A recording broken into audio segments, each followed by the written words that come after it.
Des êtres se demandent et vont se demander quelle est cette Église essénienne chrétienne? Quelle est cette nation qui se lève? Est-elle positive ou négative? D'où vient-elle et qu'apporte-t-elle comme semence et comme message?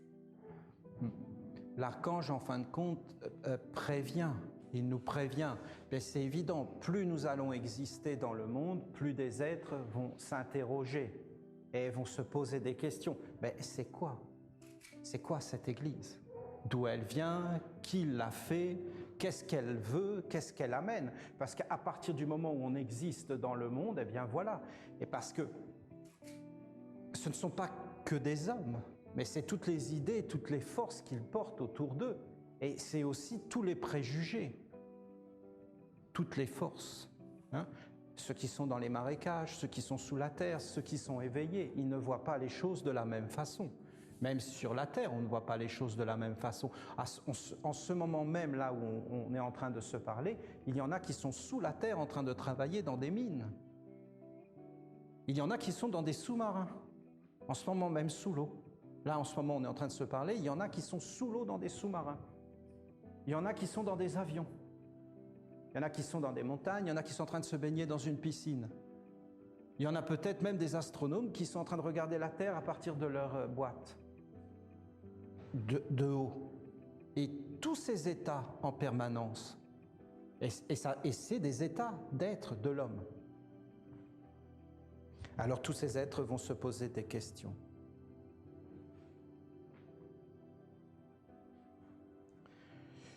Donc c'est le Père qui répond à notre place. Je vous répondrai que cette Église remonte aux origines de la création. Elle est apparue sur terre avec l'incarnation d'Enoch, sur un continent aujourd'hui disparu. L'humanité actuelle n'en a gardé aucune mémoire, car cela remonte bien avant toutes les civilisations connues telles que l'Égypte, l'Inde, et même des civilisations encore plus anciennes dont il demeure encore ne serait-ce qu'une petite trace. Cette Église a pris un corps à travers l'œuvre d'Enoch et s'est perpétuée sous diverses formes jusqu'à aujourd'hui. L'une de ses plus belles formes actuelles a été la voix christique, qui a enseigné que Dieu parle à l'intérieur de l'homme, lui conférant les dons de son Saint-Esprit, tels la guérison, l'ennoblissement ou la capacité de s'individualiser en conscience pour aider et servir les règnes inférieurs et supérieurs. Ce chemin d'union avec Dieu, de réconciliation, d'amour et de guérison est fondamental. Et c'est pourquoi le nom de chrétienne a été ajouté à celui d'église essénienne. Ainsi, l'héritage le plus pur du christianisme des origines passe dans l'église essénienne chrétienne naissante.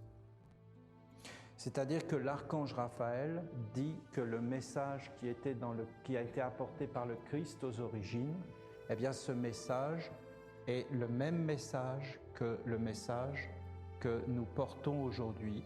C'est-à-dire Dieu est à l'intérieur de nous, on peut parler avec lui. Nous sommes essentiellement sur la terre pour être des êtres de guérison et de prendre soin. Nous devons équilibrer les mondes, c'est-à-dire les mondes inférieurs avec les mondes supérieurs.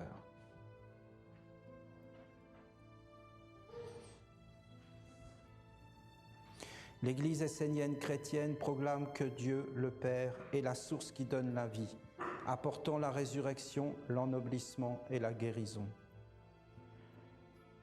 Aujourd'hui, l'Église essénienne chrétienne renaît et apporte une voie initiatique, une sagesse des mystères, un ésotérisme et une alliance avec le monde divin que les religions ou les courants initiatiques n'ont plus. Peut-être vous demanderez-vous s'il est positif aujourd'hui d'entrer dans ce corps de la tradition originelle à travers cette Église essénienne chrétienne. Je dis que cette Église est un corps constitué sur la terre par la volonté de Dieu. Aucun homme ne peut revendiquer la manifestation de l'Église essénienne chrétienne sur la terre. Seul Dieu en est le Créateur. Donc ce que dit l'archange, c'est qu'aucun homme n'a créé cette Église. Si on dit que c'est par exemple moi qui ai créé cette église, ou si on dit que c'est le maître Abraham Mikhaïla Ivanov, ou si on dit que c'est Peter Donov, ou même si on dit que c'est Jésus, eh bien ce sera un mensonge, parce qu'en réalité, elle vient de Dieu lui-même, c'est Dieu qui a créé cet enseignement, et cet enseignement est la volonté de Dieu, c'est ce que dit l'archange Raphaël. Et même dans un autre de ses psaumes, il a repris tout le dessin qu'on a fait nous, où on a mis l'alliance en haut. Je ne sais pas si vous vous rappelez de ce dessin que je vous ai montré, le suprême conseil, l'assemblée, tous les organes. Il a dit que tout ça était bien, mais qu'il fallait rajouter au-dessus les anges, les archanges, les dieux, et au-dessus de tout, Dieu. Et il dit que le vrai fondateur, c'est Dieu. Et que les hommes n'ont fait que venir vers lui pour constituer le corps, mais qu'en réalité, c'est un monde supérieur qui crée cela. Dieu a voulu que sa religion apparaisse sur la terre dans un renouveau. Ainsi, demain, la religion essénienne sera la nouvelle religion des hommes sur la terre, la nouvelle alliance de l'homme avec Dieu. Elle sera la guérison des mondes, non pas dans le sens que les hommes donnent généralement à ce mot, mais dans un sens plus grand, plus large, plus global, celui de rétablir le dialogue et l'harmonie entre tous les mondes, tous les règnes, et d'instaurer des règles de vie qui apporteront le bonheur et la plénitude. L'âme et le savoir divin apportés à travers cette Église naissante viennent de l'intelligence des dieux, des archanges et des anges, qui se sont unis pour accomplir la volonté du Père. L'Église essénienne chrétienne est fondamentale pour l'humanité et la terre, non pas forcément pour ce qu'elle est aujourd'hui, mais pour le monde de demain qu'elle prépare et construit. Demain, une multitude d'êtres en recherche de sens pourront ainsi venir dans un cadre qui aura été élaboré pour eux, afin qu'ils puissent se reconnecter à la source et s'engager sur un chemin d'évolution authentique. Ainsi sera perpétué le corps de la tradition jusqu'à ce que le Christ, la lumière du monde, réapparaisse sur la terre pour conduire son peuple vers le Père, la source, l'immortalité. Aujourd'hui, l'Église essénienne chrétienne est en construction, en formation, mais demain, elle sera dans sa plénitude et dans la récolte de tout ce qui aura été semé par les pionniers qui auront répondu à l'appel de la lumière. Les hommes et les femmes qui bâtissent cette Église essénienne chrétienne sur la terre font du mieux qu'ils peuvent et donnent le meilleur d'eux-mêmes. Ils sont fidèles et vrais, mais ils ne comprennent pas tout ce qu'ils font, car cela les dépasse. Ainsi, vous voyez, l'archange dit que même moi, je ne comprends pas tout ce que je fais et que cela me dépasse. Voilà ce que dit l'archange. Il dit que nous tous qui sommes partie prenante, en réalité, nous ne savons pas ce que nous faisons et que cela nous dépasse et qu'en réalité, ce n'est pas réellement notre volonté, mais que c'est la volonté d'un monde supérieur. Ça ne veut pas dire qu'il faut nous endormir et nous en remettre à un monde supérieur. Ça veut dire au contraire qu'il faudrait arriver à nous éveiller d'une façon plus grande, mais ça veut dire qu'on ne sait pas réellement ce que ça va donner. On pourrait se poser des questions sur par exemple Jésus ou le prophète Mahomet, quand il était en train de vivre sa vie, s'ils avaient soupçonné qu'un jour, ça donnerait ce que ça a donné. Mais on pourrait se poser la question avec des grands peintres, je ne sais pas lesquels, peut-être Van Gogh, je ne sais pas, qui en fin de compte ont vécu dans la misère et puis qui, à la fin, leurs toiles, quand ils n'étaient plus là, se sont vendues des sommes astronomiques. Je ne pense pas qu'ils ont imaginé que ça donnerait ça. Donc en fin de compte, c'est valable dans beaucoup de domaines. Bien souvent, les hommes ne se rendent pas compte de ce que va donner ce qu'ils font dans la vie et qu'ils sont en réalité pris par des mondes supérieurs. Mais je vous le dis, que cela deviendra par la suite une grande maison dans laquelle une multitude d'êtres viendront pour retrouver une vie digne et un chemin de lumière. Alors apparaîtra la nouvelle religion de Dieu sur la terre, celle qui enfantera un cœur capable d'accueillir de nouveau le Christ, telle est la volonté de Dieu. Ceux qui bâtissent cette Église aujourd'hui doivent comprendre qu'ils écrivent un futur pour l'humanité et la terre et qu'ils seront bénis. l'Église essénienne chrétienne porte en elle-même la synthèse de toutes les religions du monde. Vous y trouverez l'enseignement qui conduit à l'éveil intérieur que le Bouddha a transmis à l'humanité, la dévotion et le prendre soin de l'autre apporté par le Christ, le sens de l'étude et la compréhension des lois qui sont les piliers du judaïsme, la discipline et les valeurs de la famille enseignées par Mahomet. La religion essénienne est la maison de Dieu qui contient la quintessence de toutes les religions et traditions qui ont existé à travers les âges. En cela, elle est bonne, juste et loin d'être dangereuse. Seul l'homme peut y amener l'intrus, ce qui n'est pas le bienvenu, mais ce qui est enseigné par Dieu ne peut être que bénéfique pour toute l'humanité et la terre. C'est-à-dire que s'il y a quelque chose de mauvais, c'est l'homme qui l'amène. Mais que quand c'est réellement divin, jamais cela n'est mauvais, mais c'est toujours bénéfique. C'est comme cela qu'on reconnaît une chose divine, c'est qu'elle est bénéfique pour tous les êtres. Et la terre, ça veut dire absolument tous les êtres, les animaux, les végétaux, les minéraux, la terre, l'humanité. C'est la signature. Les anciennes religions s'offusqueront sûrement de voir un nouveau visage de la religion universelle de la lumière, et peut-être porteront-elles contre la nouvelle Église et l'alliance de Dieu des mots accusateurs tels que satanique, secte ou autre. La vérité est que la lumière leur fait peur, car toute nouvelle manifestation de Dieu apporte systématiquement une transformation de l'humanité. C'est-à-dire que ces êtres n'ont pas peur de quoi que ce soit, mais il y a d'une seule chose dont ils ont peur, c'est le printemps. Ils ont peur qu'il y ait une transformation. Ils ont peur de perdre le contrôle. Ils ont peur, en fin de compte, que ça leur échappe. Ils ont peur du nouveau. Ils ont peur de Dieu. Tous ces êtres ont peur d'une seule chose, du Dieu qu'ils prient. C'est-à-dire que, merde, et si Dieu existait, on est mal barré.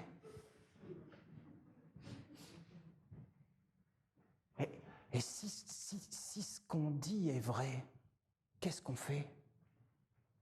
Ah ben, convertissons-nous aux Esséniens.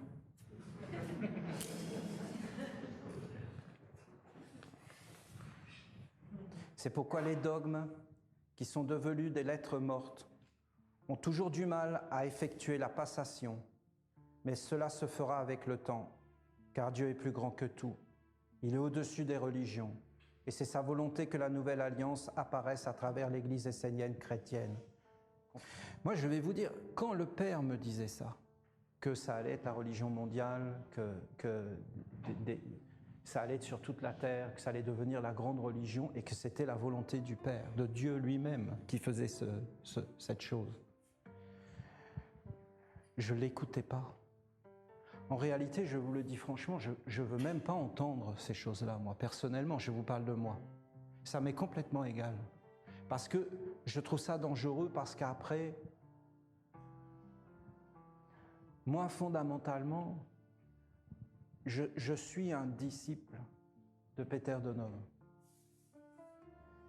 Et j'aime Peter Donov. Et je l'aime, cet homme. Je l'aime, je l'admire, je le trouve grand. Il est Dieu. Et pour moi, je vote pour lui et pour personne d'autre. Je lui donne mon vote. On est en démocratie. Ben oui, mais il n'est pas sur les listes. Ben oui, mais bon, inventez-en d'autres. Parce que c'est quand même bizarre, s'il n'y a personne, on vote pour qui alors? S'il n'y a personne. Moi, je vote pour personne d'autre que Peter Donov. Et parce que pour moi, il est le seul qui est digne de nous conduire. Et lisez les livres de Peter Donov. Écoutez, c'est une merveille, c'est une splendeur, c'est une beauté. Et donc moi, c'est ça. Après, vous en avez d'autres, vous avez Omraam Mikhaël Ivanov, vous avez... Pourquoi je dis cela? Parce qu'ils sont très proches de nous. Si après vous dites Mahomet, si vous dites Jésus, ben bien sûr, mais ils sont très loin, donc on les a idéalisés. Parce qu'en fin de compte, on ne les voit plus. Tandis que cela était très proche de nous. Donc en réalité, on peut les voir avec leurs défauts. Moi, j'aime Peter Donov pour ses défauts. Parce que quand on aime vraiment quelqu'un, on transcende tout et on comprend tout et on comprend en réalité son humanité. Donc c'est ce chemin qu'il faut suivre. Après qu'il y ait des choses grandes qu'on ne peut pas contrôler, qu'on ne peut pas comprendre et même voir, Je vais vous dire que la religion du monde devienne la religion essénienne, ça me fera grand plaisir parce que c'est la plus belle du monde, c'est certain. Elle est d'une beauté, il y a de quoi tomber amoureux, elle a tout ce qu'il faut à tous les endroits qu'il faut. Alors donc, elle est merveilleuse, regardez-la vraiment et vous allez voir comment elle est belle. Elle est d'une beauté incroyable. Et d'ailleurs, si vous la regardez réellement, cette religion, vous allez voir qu'elle n'est pas humaine. C'est certain, c'est évident, ça saute aux yeux, mais il faut du temps. Il faut du temps, il faut regarder parce qu'on est pris dans nos visions limitées. Et ça nous fait peur une chose pareille parce que c'est trop grand.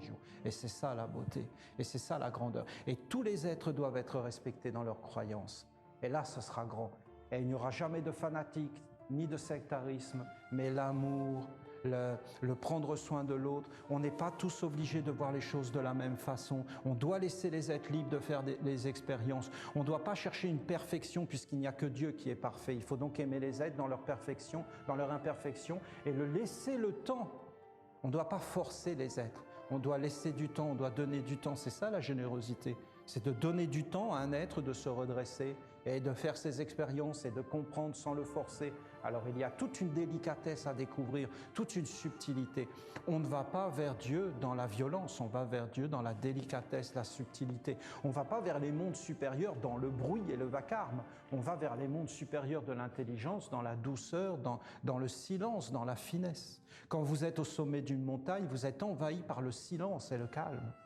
On ne va pas vers le monde supérieur dans le bruit et le fanatisme, c'est évident, ni dans la précipitation. Tout ça me paraît évident.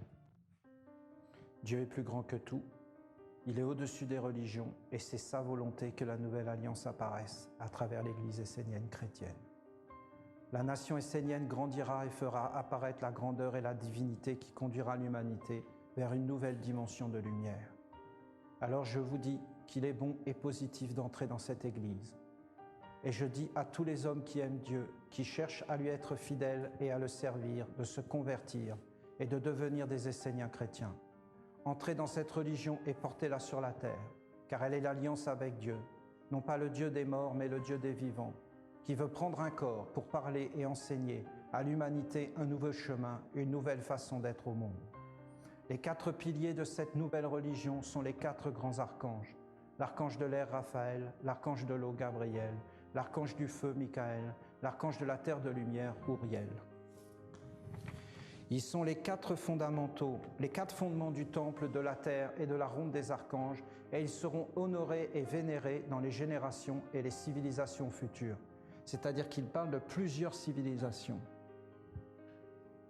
C'est pourquoi je vous invite dès maintenant à entrer sur ce chemin et à participer à cette œuvre, afin de construire un corps divin sur la terre dans la pureté, pour les générations futures. Accueillez ce trésor dans votre vie et bénéficiez de ce cadeau. Participez activement à la construction de ce qui deviendra la bénédiction pour tous les êtres. Il est incroyable ce psaume. Il est direct. L'archange, fils de Dieu, l'archange Raphaël, dit que c'est Dieu lui-même qui a créé la nation essénienne et que Dieu revendique la paternité de cet enseignement. Moi, personnellement, j'ai vu ces choses tout doucement. D'abord, j'ai eu une alliance avec un ange. Je ne sais plus quel âge j'avais, mais j'étais très jeune. Après, j'ai cheminé avec cet ange pendant un certain temps. Et puis, après, sont arrivés les archanges.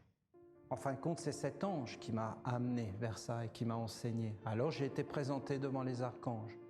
Et je me rappelle exactement ce qu'a dit mon ange. Il a dit, tu vas te présenter devant les archanges et on va voir s'ils pensent que tu peux leur être utile. Donc j'ai fait tout ce qu'il m'a dit et voilà que les archanges m'ont dit, voilà, tu vas faire ça pour nous. Et j'étais tellement content, j'ai été voir l'ange, je lui ai dit, voilà, les archanges veulent que je fasse ça pour eux. Et il m'a dit, on ne sait pas, c'est peut-être un test. C'est pour vous dire, même l'ange ne savait pas. Peut-être il te teste. Et en réalité, on ne sait pas. Écoute, de toute façon, faisons ce qu'ils ont dit. Mais même lui n'y croyait pas, c'est ce que j'ai compris après. Et donc, après, la grande chose qui est arrivée, c'est quand on a fait le jubilé. On a fait 7 années de ronde des archanges. Et il y a eu ce jubilé. Et là, on nous a donné les sceaux. Et là, on a posé sur la terre le sceau du travail. Et c'est là que c'est arrivé. C'est là que c'est devenu. Je ne peux pas vous expliquer. C'est là que tout s'est ouvert. C'est là que ça a tout dépassé. C'est là qu'il s'est passé quelque chose d'incalculable. Voilà, c'est ce que je sais, je l'ai vu. Parce qu'en fin de compte, ces 4 sceaux, on ne les comprend pas du tout. On ne peut même pas savoir ce que c'est. Le sceau du travail, le sceau de la santé, le sceau de la famille et le sceau de cette force créatrice qui est l'argent. Et en fin de compte, aujourd'hui, ces 4 sceaux, les hommes sont pris dedans. Et en les posant à travers tout ce travail, c'est comme si on avait dégagé quelque chose pour le futur, qu'on ne peut pas comprendre, je le reconnais. On ne peut pas comprendre cette chose. On doit travailler pour Dieu. On doit travailler pour Dieu. La santé, c'est d'être en harmonie avec Dieu. La famille, c'est la terre tout entière. Ça appartient à Dieu. L'argent appartient à Dieu et à personne d'autre et doit être donné au monde divin. Et c'est toute la dynamique. Alors voilà, c'est une introduction à notre travail. Maintenant, je suis très heureux parce que vous allez voir que vous allez vous libérer, vous allez pouvoir entrer sur un chemin pur et clair où en fin de compte on peut donner sa vie à un monde supérieur et c'est ce que vous cherchez. Et aujourd'hui, on ne trouve plus d'endroit où on peut réellement donner dans la pureté. Il nous faut un endroit où on puisse être dans la pureté et où toutes choses peuvent devenir nouvelles.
Je